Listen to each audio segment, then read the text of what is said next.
मेरा फूल सा लल्ला वन में अकेले गौचारण के लिए ना जाए को। आज बगुले ने निकल लियो, कल कछु और हो जाए तो। नारायण ना करे, कहीं कछु ऊंच नीच तुझे कछु हो जाए तो। मैं तो जीते जी मर जाऊंगी।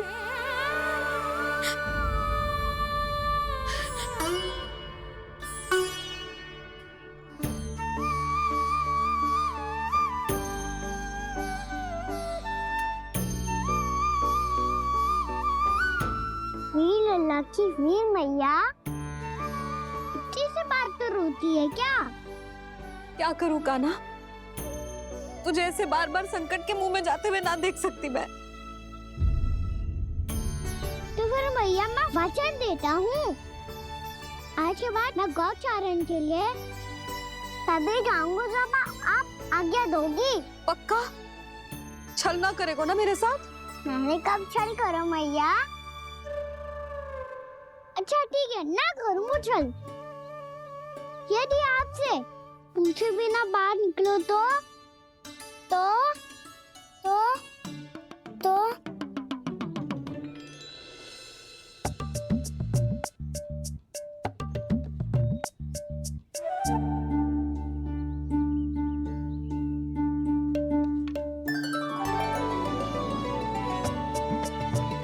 ये रही आपकी छड़ी और ये रही मेरी पीठ। देना तापर तोड़। ठीक है, जब तूने अपना दंड निर्धारित कर ही लियो है तो सोच ले, अब अगर तूने मेरी बात ना मानी तो तोड़ तोड़ छड़ी पड़ेगी, समझ आई?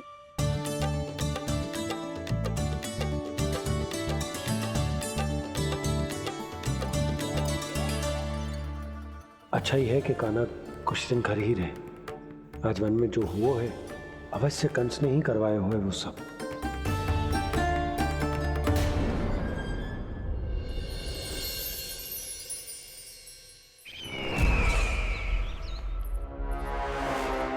आपका ये धनुष तो सबसे अधिक शक्तिशाली था महाराज, ये कैसे टूट गया?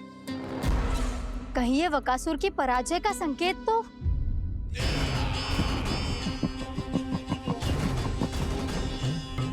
प्राप्ति, लगता है तुम्हें शुभ समाचार मिला नहीं। उस बकासुर ने उस विष्णु अवतार को जीवित ही निगल लिया है। अरे अब तक तो उस नन्हे से बालक को पचा भी चुका होगा वो। उसके तन में रक्त बनकर वो विष्णु अवतार और उसकी शक्तियां दौड़ रही होंगी। क्षमा कीजिए महाराज। क्षमा कीजिए, इस अशुभ से मुख से शुभ समाचार आने दो। माथे के बल को ढीला करो, चेहरे पर मुस्कान लाओ और कहो, महाराज, वृंदावन में मातम फैल चुका है। मैं ऐसा ही करता महाराज, यदि सूचना सत्य होती तो।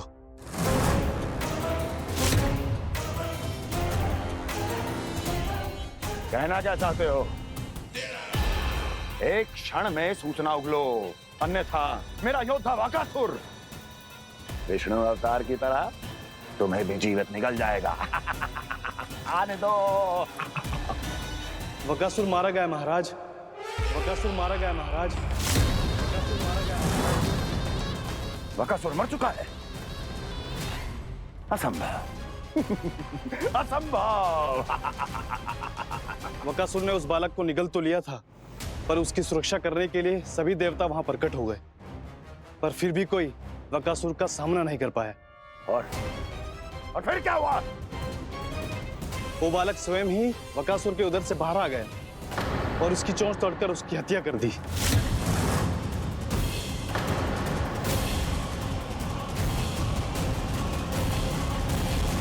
वन में बकासुर की चोंच टूट गई और यहाँ आपका ये धनुष।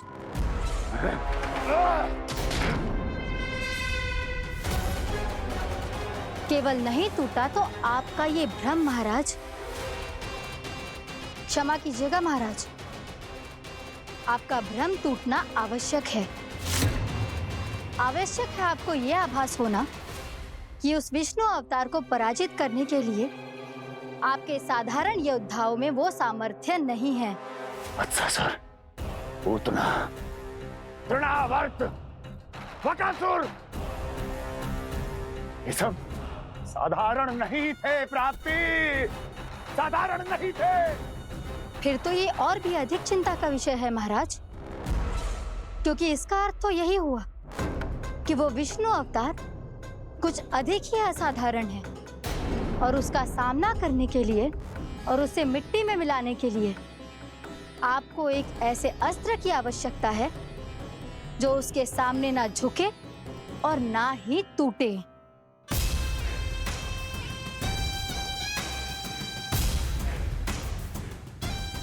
तो फिर मैं ऐसा ही अस्त्र ढूंढूंगा, चाहे आकाश पाताल एक क्यों ना करना पड़े मुझे, 10 दिशाएं 14 भुवन क्यों ना नापने पड़े मुझे, मैं उस अस्त्र को अवश्य ढूंढ निकालूंगा जो उस विष्णु अवतार के प्राणों की डोरी इस धनुष की तरह तोड़ सके।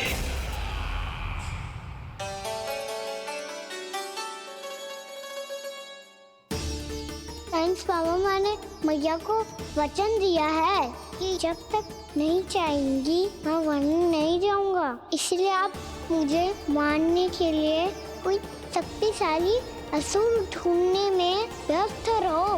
कुछ दिन तब तक मैं व्यस्त रहूंगा अपनी मैया की सेवा करने में।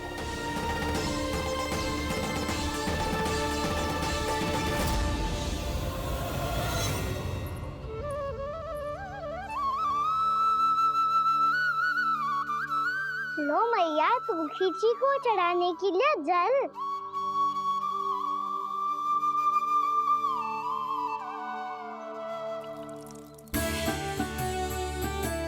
लो मैया, और आटा।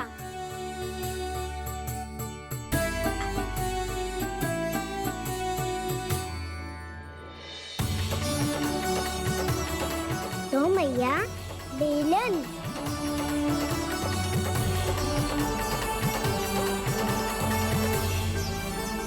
ले तनिक खा ले। ओ मैया, भूख ना लगी है।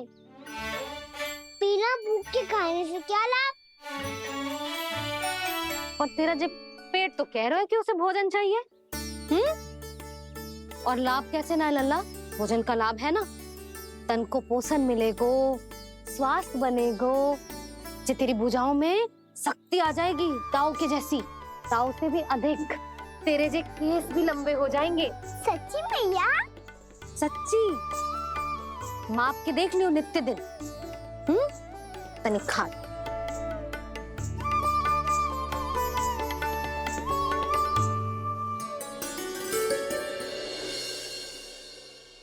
मान के मैया का कहना, छक के भोजन खाते हैं,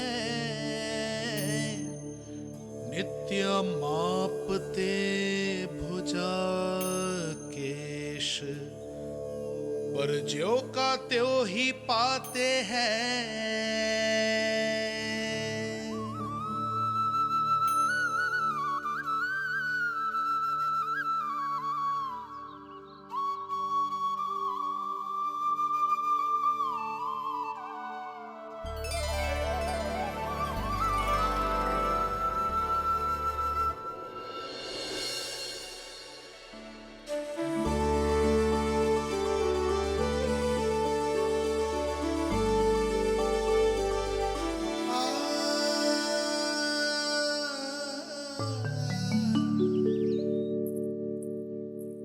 ले लल्ला, फल खा ले। ना, मुझे ना खाने फल वल। क्यों? लंबे केस और शक्तिशाली भुजाएं ना चाहिए? व्यर्थ है ये सब। पिछले 10 दिनों से देख रहा हूँ, ना केस लंबे हुए हैं, ना भुजाएं शक्तिशाली बनी है। 10 दिन में का चुनाव होने वाला, 10 सप्ताह ऐसे खाएगो ना, तब जाके कुछ बदलाव दिखेगो। समझ आई? चल अब खा ले। वैसे भी मुझे बहुत सारी तैयारियां करनी है आज। इसीलिए भैया एकादशी के व्रत के लिए लल्ला। सुनो जी, सारी सामग्री आ गई? हाँ, तुमने जो कही थी सब ले आए हूँ।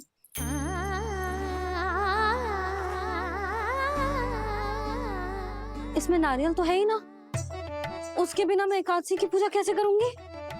यशोदा, मैंने भोला से कह दिया, वो लेकर आते ही होगो। घबराओ मत। कैसे ना घबराऊं जी, आपको पता है ना एकादशी का व्रत मेरे लिए कितना महत्वपूर्ण है। पतो है। अरे इसमें तो दिए भी ना है।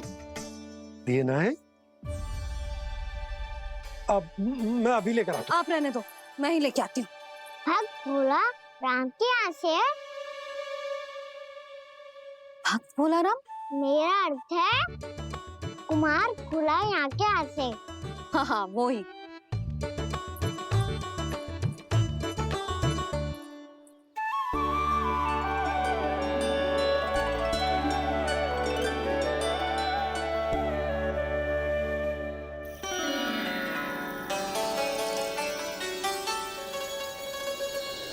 श्री हरि, श्री हरि, मेरे श्री हरि।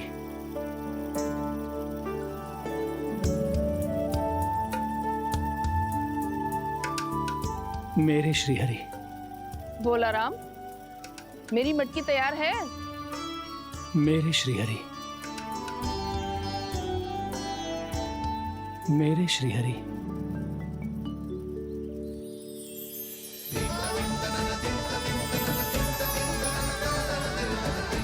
भोला राम,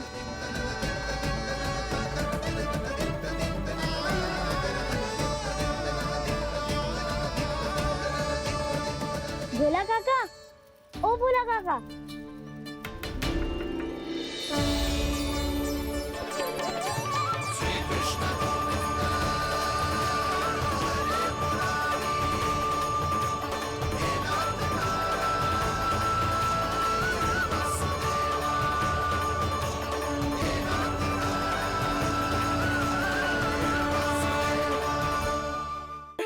श्री हरि प्रसन्न हो गए।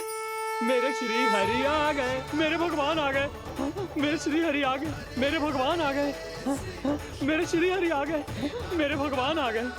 मेरे श्री हरि आ गए, मेरे भगवान आ गए। मेरे भगवान आ गए, मेरे घर मेरे भगवान आ गए।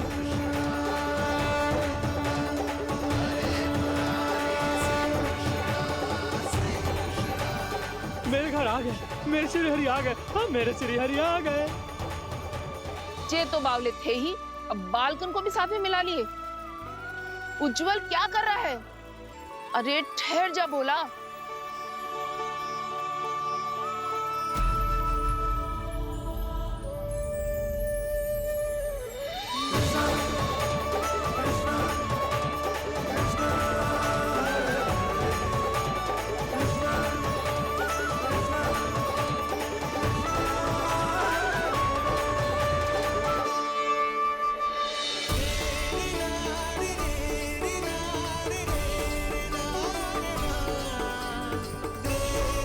तो प्रेम से बुलाओ, आएंगे हरि भी।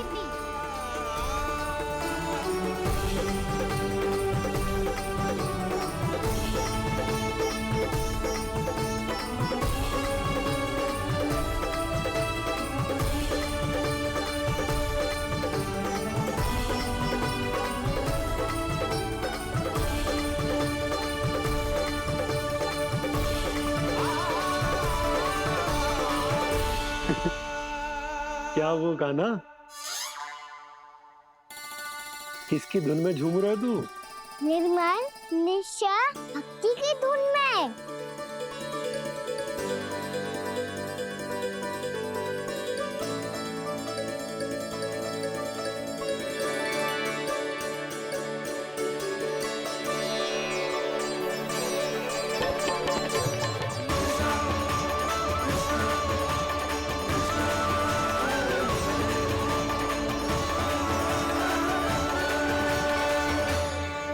अरे क्या हो गया इन्हें?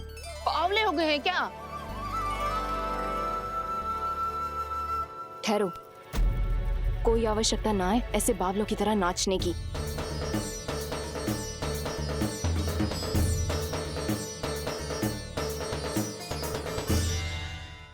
जे बावले ना है मौसी, भक्ति में रम गए हैं। बस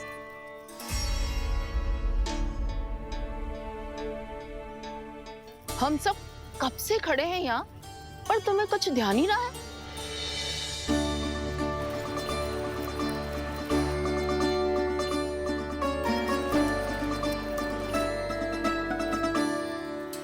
नाच गाने में ऐसे मगन हुए कि हमें देखा भी ना। मुझे नाचते हुए देख मेरे श्री हरि को इतना आनंद आ रहा था कि मैं अपने आप को रोक नहीं सका। और वैसे भी मेरे जन्म का एकमात्र उद्देश्य है श्री हरि की सेवा करना, श्री हरि को प्रसन्न करना। तुम बावले हो भोलाराम, या हमें बावला बना रहे हो? श्री हरि और तुम्हें देख रहे हैं? हाँ, अभी वो यहीं थे, देख रहे थे। भोला काका, आपने भी ना अति कर दी अब। हमें भी बताओ तनी, कहाँ थे श्री हरि?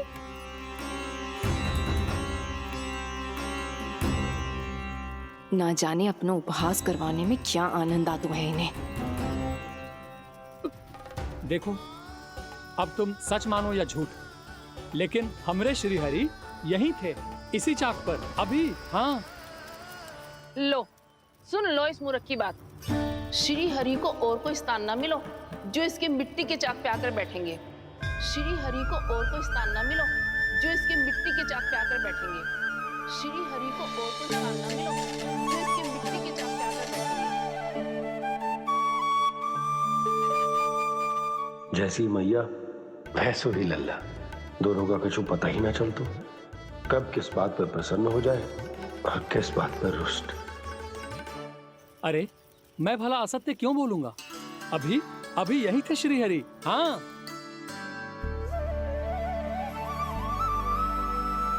हाँ, जैसे श्री हरि को तो कोई कार्य है ही ना, वो तो आतुर होके बैठे रहते हैं कब तुम हरि हरि बुलाओ और वो दौड़े चले आए। भगवान तो भक्तों के पास आने के लिए सदैव आतुर रहते हैं, बल्कि सत्य तो यह है कि भक्तों के मन में ही निवास करते हैं भगवान। अरे मैं भला असत्य क्यों बोलूंगा? अभी अभी यही थे श्री हरि। हाँ,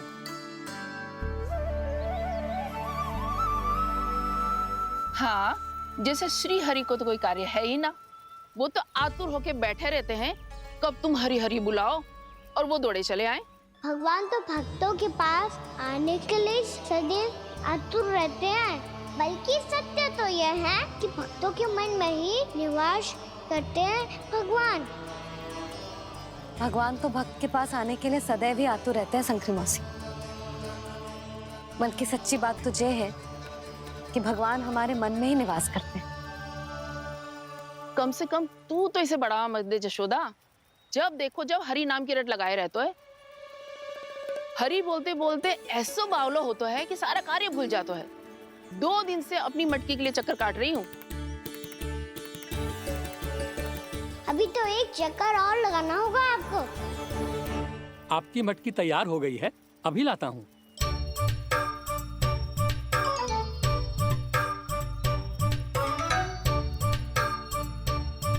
लो जी मटकी।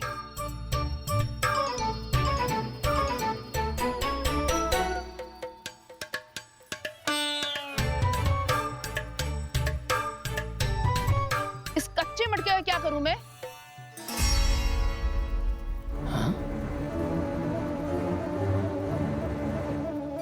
पर इसे तो मैंने भट्टी में पकाया था। अब तू ही देख ले कितना ध्यान रहता है इस कार्य पे। और कह तो है कि श्री हरि आते हैं इससे मिलने। हाँ, आते हैं और आगे भी आएंगे हमारे श्री हरि हमसे मिलने। और आके मोक्ष देंगे, है ना? मांगूंगा तो मोक्ष भी दे देंगे, मांगूंगा तो मोक्ष भी दे देंगे, मांगूंगा तो मोक्ष भी दे देंगे। अभी तो ये बता कि तू मुझे मेरी मटकी कब देगो? और मेरी मांग कब पूरी करोगे भोलाराम जी? मेरो घड़ा? मेरे दिए तो तैयार है ना, कल एकादशी की पूजा और व्रत के लिए। एकादशी का व्रत? हाँ, एकादशी का व्रत। इसे करने से श्री हरि बहुत प्रसन्न होते हैं। अच्छा, फिर तो अभी लाया।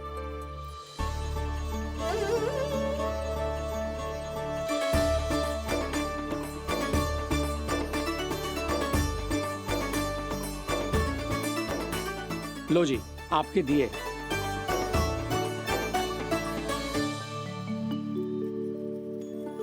और जो हमने मांगा है वो? बाकी सब शेष द्वादशी के दिन मिलेगा, क्योंकि कल मैं भी एकादशी का व्रत रखूंगा। क्योंकि कल मैं भी एकादशी का व्रत रखूंगा। क्योंकि कल मैं भी एकादशी का व्रत रखूंगा।